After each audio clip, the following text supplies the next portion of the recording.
नमस्कार दोस्तों, बहुत बहुत स्वागत है आप सबका एक बार फिर से हमारे YouTube चैनल जिसका नाम है एस्ट्रो नॉलेज में। दोस्तों, आज की इस वीडियो में हम एक 23 वर्ष युवक की कुंडली का विश्लेषण करने वाले हैं, जिन्होंने अपने बर्थ डिटेल्स मेरे साथ शेयर किए हैं और एस्ट्रोलॉजी के माध्यम से वो अपने जीवन से जुड़े हुए कुछ महत्वपूर्ण प्रश्नों के उत्तर जानना चाहते हैं। तो निश्चित ही आज इस वीडियो में मैं इनके द्वारा पूछे गए सभी प्रश्नों का उत्तर दूंगा और साथ ही साथ इनकी कुंडली का पूर्ण विश्लेषण भी करूंगा। दोस्तों, इस वीडियो को शुरू करने से पहले हर बार की तरह आप सबसे निवेदन है कि यदि अभी तक आपने हमारे YouTube चैनल को एस्ट्रो नॉलेज को सब्सक्राइब नहीं किया है तो आप प्लीज इसे सब्सक्राइब कर दें और बेल आइकन को दबाना ना भूलें। साथ ही साथ दोस्तों, यदि आप सब भी इसी प्रकार अपनी कुंडली का विश्लेषण करवाना चाहते हैं या फिर मुझसे संपर्क करना चाहते हैं तो स्क्रीन पर फ्लैश हो रहे व्हाट्सएप नंबर के ऊपर आप मुझसे संपर्क कर सकते हैं और ज्यादा जानकारी के लिए आप नीचे डिस्क्रिप्शन बॉक्स को भी चेक कर सकते हैं। चलिए वापस आते हैं इस विश्लेषण के वीडियो के ऊपर और सबसे पहले मैं आप सबों के समक्ष इनके द्वारा पूछे गए प्रश्नों को रख देता हूं। इन्होंने बताया कि ये सॉफ्टवेयर इंजीनियर हैं, स्वास्थ्य के बारे में जानना चाहते हैं, करियर आगे कैसा रहेगा इसके बारे में जानना चाहते हैं। साथ ही साथ कहते हैं कि क्या कुंडली में बड़ी प्रसिद्धि मिलने का योग है या फिर नहीं, फाइनेंस मेरा कैसा रहेगा, वैवाहिक जीवन कैसा रहने वाला है, मेरी वाइफ कैसी होंगी, किस परिवार से मतलब किस तरीके के परिवार से वो होंगी, और जानना चाहते हैं कि पत्नी क्या वर्किंग होंगी या फिर वो हाउस वाइफ होंगी, बिजनेस करने के योग हैं या फिर नहीं है कुंडली में, और आखिर में कहते हैं कि संभव हो तो ग्रहों के नक्षत्र के भी बारे में जानकारी दें। चलिए सीधे इनके लग्न कुंडली की तरफ चलते हैं दोस्तों, जो कि हमारे समक्ष और वो प्रारंभ हो रही है 9 नंबर से। 9 नंबर यानी कि धनु लग्न की कुंडली यहां पर बन जाती है और चंद्रमा लग्न में ही विराजमान है, तो इस जातक की कुंडली बनती है धनु लग्न और धनु राशि की। तो धनु लग्न यानी कि गुरु के द्वारा, बृहस्पति के द्वारा अधिपत्य किया जाने वाला लग्न। ऐसे लोगों के स्वभाव की बात करें तो आमतौर पर जो ऐसे लोग होते हैं वो नेक दिल होते हैं, अच्छे स्वभाव वाले होते हैं और पढ़े लिखे होते हैं, ज्ञानवान होते हैं। जीवन में जो लक्ष्य बनाते हैं उस लक्ष्य की प्राप्ति के लिए ये बहुत ज्यादा मेहनत करते हैं, बहुत ज्यादा मेहनत करते हैं और आमतौर पर ये देखा गया है कि ये उस लक्ष्य को प्राप्त भी कर लेते हैं। मेहनती होते हैं, ज्ञानवान होते हैं। लग्न की तरफ चले, 28 डिग्री लग्न का मान है तो लग्न यहां पर कमजोर माना जाएगा। यहां पर देखा जाए गुरु और चंद्रमा लग्न में ही विराजमान है। गुरु और चंद्रमा के लग्न में यहां पर बैठे होने की वजह से गज केसरी नामक योग बन जाता है। ये योग नेम फेम और खास करके धन संबंधित लाभ के लिए बहुत बढ़िया है। गुरु यहां पर देखें स्वग्रही है, केंद्र में विराजमान है, तो गुरु यहां पर बैठ करके हंस नामक महापुरुष योग का निर्माण कर रहे हैं। यहाँ पर 14 डिग्री का गुरु है, बलाबल बहुत अच्छा है इस गुरु के पास। लग्न में बैठ करके गुरु आपको ज्ञान देने वाला है, आपकी पर्सनालिटी को ये बढ़िया बनाने वाले हैं, मान सम्मान दिलवाने वाले हैं आपको गुरु।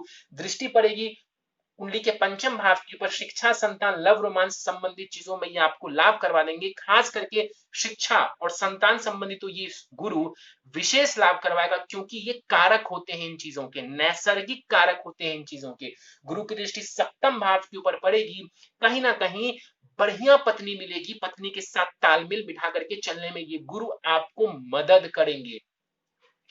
इसके अलावा गुरु की दृष्टि पड़ेगी कुंडली के भाग्य भाव के ऊपर, मित्रवत दृष्टि है, बहुत ज्यादा आपको भाग्य से ये लाभ देने वाला होगा।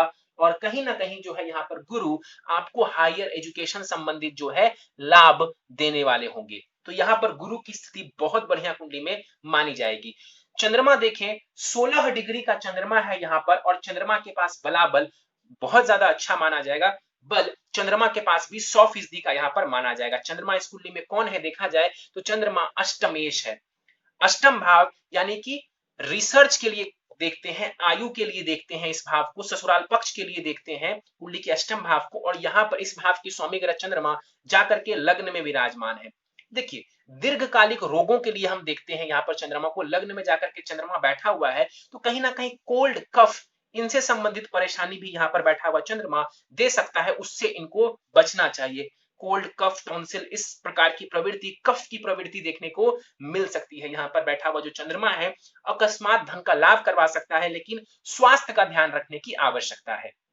चंद्रमा की दृष्टि पड़ेगी सप्तम भाव के ऊपर, ये भी जो है कहीं ना कहीं इमोशनल बॉन्डिंग बढ़िया बना करके रखेगा आपके और आपकी पत्नी के बीच में। तो बढ़िया स्थिति है यहाँ पर कुंडली के प्रथम भाव की, बहुत बढ़िया स्थिति है। आगे बढ़ते हैं, चलते हैं कुंडली के चतुर्थ भाव की तरफ। इसको हम सुख का स्थान कहते हैं या सुख का भाव कहते हैं।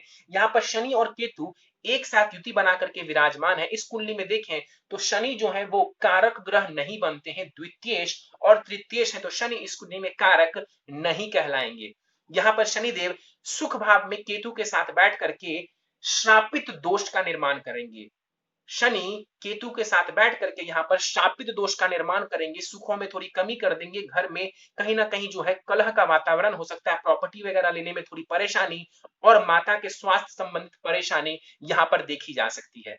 तो इससे आपको इसका ध्यान रखने की जरूरत है, उपाय वगैरह कर लेंगे तो स्थिति बढ़िया होगी। शनि यहाँ पर देखा जाए 10 डिग्री का शनि है, वक्री है यहाँ पर शनि, द्वितीयेश है और तृतीयेश है शनि, तो खूब सारी मेहनत करेंगे तो शनि आपको प्रॉपर्टी वगैरह देने वाला होगा और कहीं ना कहीं जो है आप पैतृक संपत्ति वगैरह का इस्तेमाल करके भी प्रॉपर्टी वगैरह बना पाएंगे। लेकिन यहाँ पर जो शापित दोष बन रहा है उसका निवारण जरूरी है। शनि की दृष्टि पड़ेगी कुंडली के छठे भाव के ऊपर, ये आपको शत्रुओं से बचाने वाला होगा, लेकिन आपको अपने स्वास्थ्य का आपको ध्यान रखने की आवश्यकता होगी। तो यहाँ पर शनि की जो दृष्टि है छठे भाव के ऊपर वो बहुत ज्यादा नुकसानदायक नहीं है। आप शनि केतु का जो शापित दोष बन रहा है उसका निवारण करवा लीजिए। ये जो दृष्टि है शनि की ये भी आपको लाभ देगी। शनि की दृष्टि दसम भाव के ऊपर जो पड़ रही है वो कहीं ना कहीं आपके करियर में थोड़ी परेशानी दे सकता है। खास करके शनि की दृष्टि सूर्य के ऊपर पड़ रही है, दसम भाव के ऊपर पड़ रही है, तो पिता के साथ संबंधों को अच्छा बनाए रखने की जरूरत है, पिता के स्वास्थ्य का ध्यान रखने की आवश्यकता है। कहीं ना कहीं पिता के साथ रिश्तों में कड़वाहट देखी जा सकती है। और शनि की दृष्टि लग्न के ऊपर जो पड़ेगी तो कई बार बनते हुए कार्य को ये डिले करवा सकता है, उसमें विलंब की स्थिति उत्पन्न कर सकता है। 10 डिग्री का शनि है, बलाबल 50% का होगा। केतु यहाँ पर 14 डिग्री के साथ पूर्ण बलाबल के साथ विराजमान है, चतुर्थ भाव में बैठा हुआ है। केतु शापित दोष बना रहा है, गुरु की राशि में बैठा हुआ, गुरु की स्थिति बढ़िया है। तो फिर से वही बात, शापित दोष का निवारण करवा लेते हैं तो यहाँ पर केतु भी आपको ज्यादा नुकसान नहीं पहुंचाएंगे। अदरवाइज यहाँ पर प्रॉपर्टी वगैरह लेने में लीगल मामलों में आपको सावधानी बरतनी चाहिए, माता के स्वास्थ्य का ध्यान रखना चाहिए। केतु की दृष्टि पड़ेगी कुंडली के अष्टम भाव के ऊपर, स्वास्थ्य संबंधित परेशानी देने वाला होगा केतु। अचानक से आपको स्वास्थ्य संबंधित परेशानी ये दे सकता है, ससुराल पक्ष के साथ मतभेद करवा सकता है। केतु की दृष्टि पड़ेगी दसम भाव के ऊपर, कहीं ना कहीं दसम भाव के ऊपर दृष्टि डाल करके जब भी इसकी दशा अंतर्दशा चलेगी करियर में बदलाव ये आपको करवा सकता है। और केतु की दृष्टि 12वें भाव के ऊपर पड़ेगी, उच्च की दृष्टि है, धन का व्यय करवाएंगे, विदेश की यात्राएं करवाएंगे। और साथ ही साथ बता दूं कि केतु की दृष्टि जो अष्टम भाव के ऊपर पड़ रही है वो आपको एस्ट्रोलॉजी, तंत्र मंत्र, डीप नॉलेज, रिसर्च के क्षेत्र में भी इंटरेस्ट दिलवाने वाला होगा। चलिए आगे बढ़ते हैं, चलते हैं कुंडली के अष्टम भाव की तरफ। यहाँ पर शुक्र और मंगल युति बना करके अष्टम भाव में बैठे हुए। देखिए सबसे पहले तो शुक्र और मंगल की युति जब कुंडली में होती है तो कहीं ना कहीं व्यक्ति विपरीत लिंग की तरफ बहुत ज्यादा आकर्षित होता है, विपरीत लिंग भी इनकी तरफ आकर्षित होते हैं। और वैसे भी यहाँ पर गुरु और चंद्रमा गज केसरी योग बना रहे तो निश्चित रूप से आपकी पर्सनालिटी भी बढ़िया होगी। लेकिन यहाँ पर अष्टम भाव में शुक्र और मंगल की युति, और वहां पर भी देखा जाए तो मंगल नीच की राशि में, तो यहाँ पर शुक्र और मंगल की युति बहुत अच्छा नहीं कहा जाएगा। तो गलत मार्ग पर यह आपको लेकर के जा सकता है, उससे आपको बचने की जरूरत है। यहाँ पर देखा जाए शुक्र कौन है तो वो षष्ठेश है और लाभेश है। इस कुंडली में शुक्र मारक ग्रह है और षष्ठेश शुक्र जाकर के अष्टम भाव में बैठा हुआ है। ये विपरीत राजयोग की स्थिति है। विपरीत राजयोग क्यों है? क्योंकि छठे भाव का स्वामी ग्रह अष्टम भाव में जाकर के बैठ गया और लग्नेश गुरु बलवान है। तो विपरीत राजयोग जरूर बना रहे हैं शुक्र, इसका मतलब आप मेहनत करेंगे तो शुक्र की दशा भी आपके लिए फेवरेबल रहने वाली है। अष्टम भाव में बैठा हुआ शुक्र भी तंत्र मंत्र गुप्त रहस्य की तरफ व्यक्ति को लेकर के जाता है, उसमें इंटरेस्ट दिलवाता है। मंगल शुक्र की युति भी व्यक्ति को सॉफ्टवेयर वगैरह के फील्ड में लेकर के जाती है और उसमें भी सफलता दिलवाती है। अष्टम भाव रिसर्च वगैरह का होता है और यहाँ पर मंगल का बैठना, शुक्र का बैठना, इन क्षेत्रों में आपको ये सफलता दिलवाने वाला होगा। 21 डिग्री का शुक्र है, यहाँ पर कुमार अवस्था के हैं शुक्र, बल इनके पास 50% के आसपास का माना जाएगा। हालांकि देखा जाए तो यहाँ पर जो लाभेश है शुक्र, उनका अष्टम भाव में आकर के बैठना लाभ में थोड़ी कमी, आय में थोड़ी कमी जरूर करेगा। शुक्र की दृष्टि द्वितीय भाव के ऊपर जो पड़ रही है ये बढ़िया है आपके धन और वाणी संबंधित चीजों के लिए। मंगल को देखें, यहाँ पर 13 डिग्री का मंगल है और बलाबल मंगल के पास बहुत है, लेकिन यहाँ पर मंगल देव नीच की राशि में बैठे हुए हैं। लेकिन सबसे अच्छी बात यह है कि यहाँ पर मंगल की नीचता भंग हो रही है। मंगल की नीचता कैसे भंग हो रही है, तो देखिए यहाँ पर मंगल जो है वो चंद्रमा के राशि में नीच किए हुए हैं और चंद्रमा लग्न से केंद्र में मौजूद है। लग्न में ही मौजूद हो गए तो केंद्र में विराजमान माने जाएंगे। तो इस सूत्र को लगाने के बाद मंगल की नीचता यहाँ पर भंग मानी जाएगी और यहाँ पर मंगल का नीच भंग हो जाएगा। जब भी ग्रहों का नीच भंग होता है, मैं एक ही बात बोलता हूं, मेहनत करिए, वो ग्रह आपको सब कुछ दे जाएगा। बैठे बिठाए नहीं, मेहनत करिए, वो ग्रह आपको सब कुछ देकर चला जाएगा। मंगल को देखें, मंगल पंचमेश है और साथ ही साथ इस कुंडली में वो जो है द्वादशेष बनते हैं, यानी कि विदेश भाव, खर्च भाव और यहाँ पर शिक्षा, संतान, लव, रोमांस भाव का स्वामी ग्रह है मंगल। अष्टम भाव में जाकर के बैठा हुआ, कहीं ना कहीं रिसर्च वगैरह के क्षेत्र में ये आपको लेकर के जा सकता है। सॉफ्टवेयर इंजीनियरिंग के क्षेत्र में भी कहीं ना कहीं ये आपको काफी जो है डीप नॉलेज की तरफ लेकर के जाने वाला होगा। गुरु की दृष्टि मैंने बताया था जो पंचम भाव के ऊपर पड़ रही है, वो बहुत जरूरी था आपके शिक्षा के लिए, नहीं तो शिक्षा में थोड़ी बाधा देखने को आपको मिल सकती थी। तो यहाँ पर मंगल अच्छा है, लेकिन अष्टम भाव में मंगल का आकर के बैठना, ये आपको सबसे पहली बात तो बता दूं मांगलिक बनाता है। और यहाँ पर मंगल जब बैठा हुआ हो तो स्वास्थ्य का आपको ध्यान रखना चाहिए। चोट चपेट एक्सीडेंट का योग भी यहाँ पर बन जाता है। तो इन चीजों का आपको ध्यान रखने की आवश्यकता है। मांगलिक है आप तो कुंडली मिलाना आपके लिए जरूरी है। यहाँ पर देखा जाए मंगल की दृष्टियों की बात करें, मंगल की दृष्टि लाभ स्थान के ऊपर पड़ेगी तो मेहनत करने के बाद ये मंगल आपको लाभ देगा। दृष्टि द्वितीय भाव के ऊपर पड़ेगी, उच्च की दृष्टि जरूर है और नीचता भंग हो चुकी है तो ये आपको धन का लाभ देंगे। देखिए अगर नीचता भंग नहीं हुई थी तो ये परेशानी देते, लेकिन उच्च की दृष्टि है, कारक ग्रह है और नीचता भंग हो चुकी है तो ये धन संचित आपको करवाएंगे। मंगल की दृष्टि पड़ेगी तीसरे भाव के ऊपर, दौड़ भाग, साहस, पराक्रम और मेहनत को ये बढ़ा देगा। चलिए आगे बढ़ते हैं, चलते हैं बुध के ऊपर। 27 डिग्री का बुध है यहाँ पर, और मैं यहाँ पर बताना लिखना भूल गया, यहाँ पर ये जो बुध है ये वक्री भी है और अस्त भी है। बुध यहाँ पर वक्री भी है और अस्त का भी है, तो बहुत ज्यादा प्रभावी यहाँ पर बुध नहीं है। वक्री है बुध तो कहीं ना कहीं ये थोड़ा सा आपको कंफ्यूज कर सकता है अपनी दशा अंतरदशा में। बुध इस कुंडली में देखा जाए तो सप्तमेश है और कर्मेश है। बुध सप्तमेश है और कर्मेश है और भाग्य भाव में बैठ गए तो बुध भी यहाँ पर कारक ग्रहों की में गिने जाएंगे। बुध कारक ग्रहों में यहाँ पर गिने जाएंगे। हालांकि यहाँ पर बुध के पास बल काफी कम हो जाएगा क्योंकि वो अस्त और वक्री हो रहे हैं। आप चाहें इसके बल को बढ़ा सकते हैं। देखिए विवाह और पत्नी भाव का सौम्य ग्रह भाग्य भाव में आकर के बैठा हुआ है तो निश्चित रूप से पत्नी के आने के बाद भाग्य का आपको ज्यादा लाभ और भाग्य का ज्यादा साथ देखने को मिलेगा।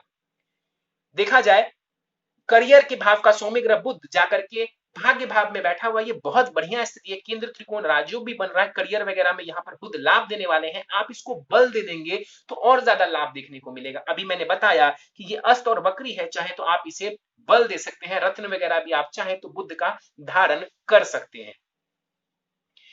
अस्त और वक्री है तो इसकी अवस्था मैं नहीं बताने वाला हूं क्योंकि ये जो है इसके रिजल्ट कम हो जाएंगे और दृष्टि का भी इसके पास बल नहीं होगा। आगे बढ़ते हैं, दसम भाव की तरफ चलते हैं। यहाँ पर सूर्य और राहु युति बना करके दसम भाव में बैठे हुए हैं। दसम भाव में सूर्य और राहु बैठा हुआ है। यहाँ पर सूर्य और राहु का ग्रहण दोष और पितृ दोष बन जाएगा। दसम भाव पिता के लिए देखते हैं, यहाँ पर सूर्य राहु का बैठना कहीं ना कहीं पिता के साथ संबंधों को खराब कर सकता है। उनके स्वास्थ्य का भी आपको ध्यान रखने की आवश्यकता है। यहाँ पर 4 डिग्री का सूर्य है, नीचारोही है सूर्य। ध्यान से देखिए, दिग्बली जरूर है, दसम भाव में सूर्य को दिशा बल प्राप्त हो जाता है, दिग्बली जरूर है, लेकिन यहाँ पर सूर्य नीचारोही है, मतलब नीचता की तरफ बढ़ रहे हैं। तो कहीं ना कहीं सूर्य के पास जो पावर है वो कम हो गई। 4 डिग्री का सूर्य है, बलाबल इसके पास 25% के आसपास का माना जाएगा, मृत अवस्था का है ये सूर्य। इस कुंडली में सूर्य कौन है देखा जाए तो सूर्य आपके भाग्येश है। सूर्य भाग्येश है और यहां पर जाकर के कुंडली के दसम भाव में बैठे हुए। देखिए राशि परिवर्तन हो रहा है। दसम भाव के स्वामी ग्रह और नवम भाव के स्वामी ग्रह का आपस में राशि परिवर्तन हो रहा है। ये बहुत जबरदस्त राजयोग है। राशि परिवर्तन योग तो है ही है, इसको हम धर्म कर्माधिपति योग भी कहते हैं। ये बहुत बड़ा राजयोग है। हालांकि बुध को अगर आप पावर दे दें तब जाकर के ये और ज्यादा आपको फलित होता हुआ नजर आएगा। मतलब कि आपका भाग्य बहुत ज्यादा आपको सहयोग देने वाला है आपके करियर बनाने में। करियर में बहुत सारी ये ऊंचाइयां आपको दे सकता है। तो कुछ उपाय वगैरह कर लेंगे, ग्रहण दोष वगैरह से निजात पा लेंगे तो जीवन में आप बहुत ऊंचा मुकाम हासिल कर सकते हैं। यहाँ पर बैठा हुआ सूर्य कहीं ना कहीं आपको फेम दिलवा सकता है, सरकारी नौकरी लगवा सकता है। लेकिन ग्रहण दोष और पितृ दोष जो बन रहा है और शनि की दृष्टि जो सूर्य के ऊपर पड़ रही है, ये सूर्य को कमजोर और पीड़ित बना रही है। सूर्य की दृष्टि पड़ेगी कुंडली के चतुर्थ भाव के ऊपर, तो यहाँ पर ये आपको प्रॉपर्टी वगैरह का सुख देने वाले होंगे। राहु 14 डिग्री के साथ पूरे बलाबल के साथ बैठा हुआ है, दसम भाव में बैठा हुआ जो राहु है, देखा जाए सूर्य के साथ ग्रहण जरूर बना लिया है इसने, और बुध की राशि में बैठा हुआ है। बुध त्रिकोण में तो है लेकिन बलाबल बहुत ज्यादा बुध के पास नहीं, तो राहु की दशा अंतर्दशा चलती है, तो ये थोड़ा सा आपको करियर में कंफ्यूजन दे सकता है, मतलब बदलाव करवा सकता है करियर में। राहु आपका खराब नहीं है, मैं ऐसा नहीं कह रहा कि राहु खराब है। कई बार बताया है कि कन्या राशि में और दसम भाव में राहु अच्छा रिजल्ट देते हैं। कुछ उपाय कर लेंगे तो यहाँ पर ये राहु आपको बहुत अच्छा रिजल्ट देने वाला बन जाएगा। हाँ, पिता के साथ संबंध और उनके स्वास्थ्य का आपको ध्यान रखने की जरूरत है। राहु की दृष्टि पड़ेगी द्वितीय भाव के ऊपर, धन वगैरह देने वाला होगा राहु। वाणी का आपको ध्यान रखना है। दृष्टि चतुर्थ भाव के ऊपर पड़ेगी, प्रॉपर्टी तो देगा, लीगल मामलों का ध्यान रखें, माता के स्वास्थ्य का ध्यान रखें। और राहु की दृष्टि पड़ेगी छठे भाव के ऊपर, उच्च कोटि की नौकरी दे सकता है राहु, शत्रुओं के ऊपर विजय देगा, कंपटीशन में सफलता दिलवाएगा ये राहु। तो थोड़ा उपाय आप कर लीजिए, जो दोष बन रहे हैं उसको दूर कर लीजिए और कुछ ग्रहों को स्ट्रॉन्ग कर लीजिए, आप जीवन में बहुत आगे बढ़ सकते हैं। चलिए, ये था आपकी कुंडली में ग्रहों का विश्लेषण। दशाओं के ऊपर हम बात करते हैं, तो दशा आपको देखा जाए तो फिलहाल चंद्रमा की महादशा आपको चल रही है, जो कि 25 अक्टूबर 2027 तक रहने वाली है। और चंद्रमा की महादशा में फिलहाल आपको राहु की अंतर्दशा चल रही है, जो कि 25 सितंबर 2020 तक रहने वाली है। तो चंद्रमा की महादशा में राहु की अंतर्दशा करियर वगैरह के लिए ठीक समय है, लेकिन ये समय थोड़ा सा मेंटल फ्रस्ट्रेशन आपको दे सकता है, उससे बचने की जरूरत है। 25 सितंबर 2020 के बाद चंद्रमा की महादशा में राहु की अंतर्दशा गोल्डन पीरियड जैसा आपके लिए रहने वाला है, बढ़िया समय आ रहा है, उसका पूरा लाभ उठाएं। इसके अलावा देखा जाए तो आपके ऊपर 7.5 भी चल रही है। आप जो है धनु राशि के व्यक्ति बनते हैं और धनु राशि के ऊपर जो है 7.5 का आखिरी चरण चल रहा है, जो कि अभी करीब 2.25 साल रहने वाला है। सीधे प्रश्नों के ऊपर चलते हैं और स्वास्थ्य के बारे में आपने पूछा है। देखिए, निश्चित रूप से यहाँ पर मंगल का नीच का होना अष्टम भाव में वीक पॉइंट बनता है, चोट चपेट इसके योग बन जाते हैं, उसका आपको ध्यान रखना चाहिए। केतु की दृष्टि भी कहीं ना कहीं थोड़ी परेशानी देने वाली है। कोल्ड कफ टॉन्सिल चोट चपेट इन सब से आपको बचना चाहिए।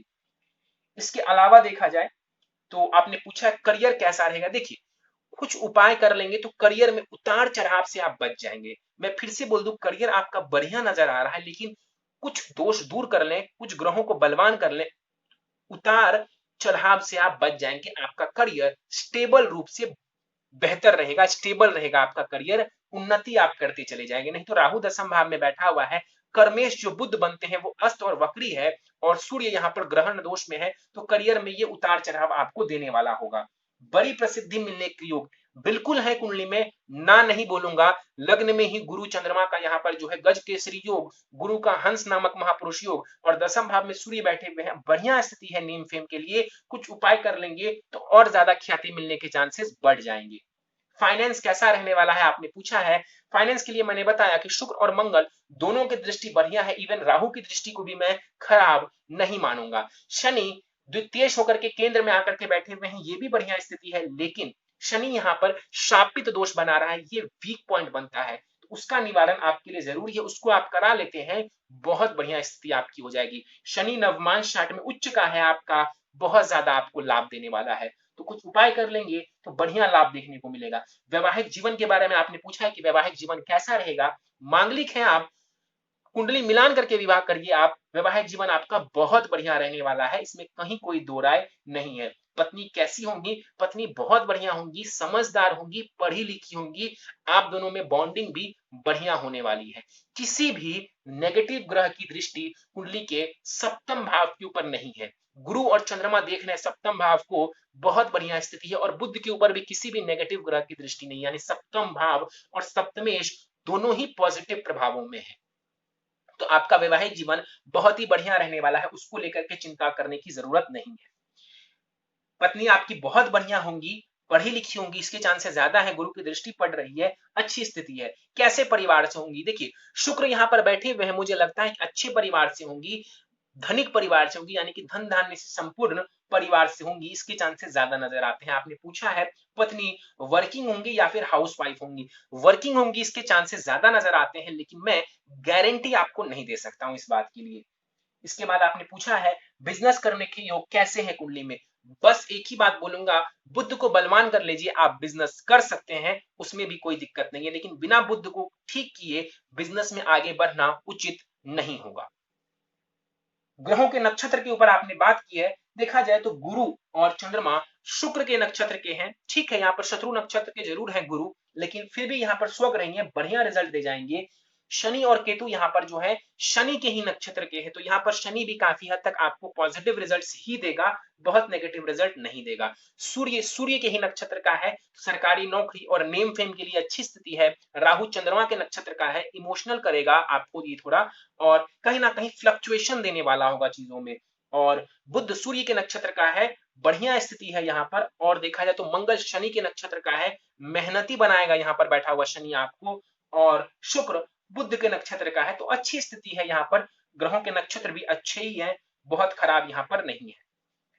उपाय पर जाने से पहले D9 चार्ट के ऊपर हम चलते हैं। D9 चार्ट के ऊपर हम देखते हैं कि D9 चार्ट आपका कैसा है।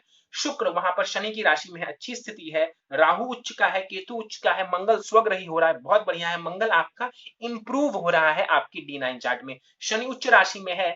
गुरु चंद्रमा वहां पर भी एक साथ सिंह राशि में जाकर के बैठे हुए हैं, यानी कि दोनों ही कुंडलियों में गज केसरी योग बन रहा है, यानी कि आपके पास धन बहुत सारा रहने वाला, इसमें कहीं कोई दो राय नहीं है। और वैवाहिक जीवन वहां पर भी बहुत ही शानदार नजर आ रहा है। तो कुंडली आपकी बढ़िया है, कुछ उपाय जरूरी है आपके लिए ताकि आपकी करियर में परेशानी नहीं आए।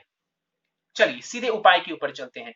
प्रथम उपाय है आपके लिए माणिक्य, सूर्य का रत्न है ये माणिक्य रत्न, करीब 7.25 रत्ती का माणिक्य सोने अथवा तांबे की अंगूठी में जड़वा करके दाहिने हाथ की अनामिका उंगली में शुक्ल पक्ष के रविवार के प्रातः काल को आपको इसे धारण करना है। अगला उपाय है आपके लिए नित्य ओम सोम सोमाय नमः इस मंत्र का 108 बार जाप करना है। संभव हो तो हर सोमवार शिवलिंग पर जल दूध से अभिषेक करें। नित्य भगवान सूर्य को अर्घ देना है आपको, और रोज हनुमान चालीसा एवं बजरंग बाण का भी पाठ करना चाहिए। आखिरी उपाय है किसी ब्राह्मण के द्वारा शापित दोष, ग्रहण दोष और पितृ दोष निवारण पूजा करवा लीजिए।